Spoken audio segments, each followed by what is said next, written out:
8h05, Thomas Soto. Alexis Tsipras, le Premier ministre grec, ne trouble pas seulement les instances européennes. Une partie de la gauche française se met à rêver de créer un équivalent de son parti chez nous, une sorte de Syriza à la française. Bonjour Danny Cohn-Bendit. Bonjour Thomas. Ce à gauche toute semble séduire du monde, de votre copain Jean-Luc Mélenchon à une partie des écologistes. Et vous en êtes ou pas? Vous signez, vous rejoignez le mouvement? Ah non, pas du tout. Par exemple, le bureau exécutif d'Europe Écologie a signé un texte qui s'appelle Chantier d'espoir, avec donc le parti de gauche, le parti communiste, Madame Clémentine Autain, je ne sais pas qui. Oui, vraiment, c'est revenir en arrière, c'est vraiment, et surtout le danger de cette histoire, c'est que tout d'un coup, l'ennemi numéro 1, c'est le Parti Socialiste. Alors on peut critiquer, on doit critiquer le Parti Socialiste au pouvoir, mais quand même, à en faire cet ennemi numéro 1, c'est très dangereux et historiquement, on a vu ce que ça donne. Bon, en même temps, si on regarde un tout petit peu le fond, Dany, quand on connaît les positions de Jean-Luc Mélenchon sur les déficits,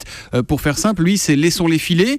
Et quand on entend hier le ministre des Finances grec, Yanis Varoufakis, qui dit en substance, donnez-nous un peu de temps et promis juré, on rentrera dans le rang, on n'entendra plus jamais parler de déficit budgétaire grec, on se dit que ces deux-là, ils parlent pas complètement la même langue, non? Exactement, je crois que d'abord il faut quand même dire la France ce n'est pas la Grèce, on n'a pas réduit les retraites de 30 à 40%, le salaire minimum on l'a pas réduit de 30 à 40%, donc on arrête. Et deuxièmement, c'est vrai, le ministre des Finances grec, il dit si on a un peu d'espace, eh bien nous ferons un budget zéro déficit. Donc Mélenchon doit crier traîtrise, etc.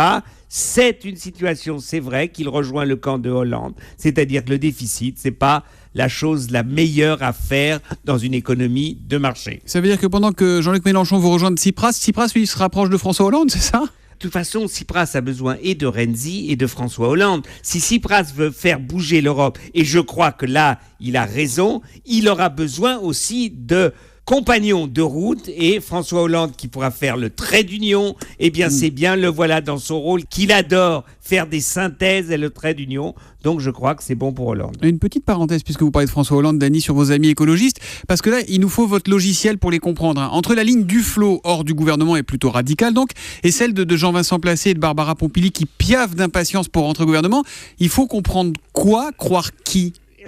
D'abord, croire, vous pouvez croire qui vous voulez, les deux le pensent, mais je veux dire que c'est vrai que Cécile Duflot a en tête maintenant la présidentielle de 2017, alors que, par exemple, les réformards, si on veut, d'Europe Écologie, comme Jean-Vincent Placé, Pompili, etc., eux, ils ne veulent pas d'un candidat, par exemple, Europe Écologie à la présidentielle, et surtout, ils veulent rentrer au gouvernement. Mais ils doivent rentrer, selon vous, ou pas? Oui ou non pour les écologistes au gouvernement? Ça dépend du Parti Socialiste, ça dépend de la capacité de Hollande de proposer une base. Par exemple, ils peuvent rentrer si François Hollande décide d'introduire la proportionnelle aux prochaines élections.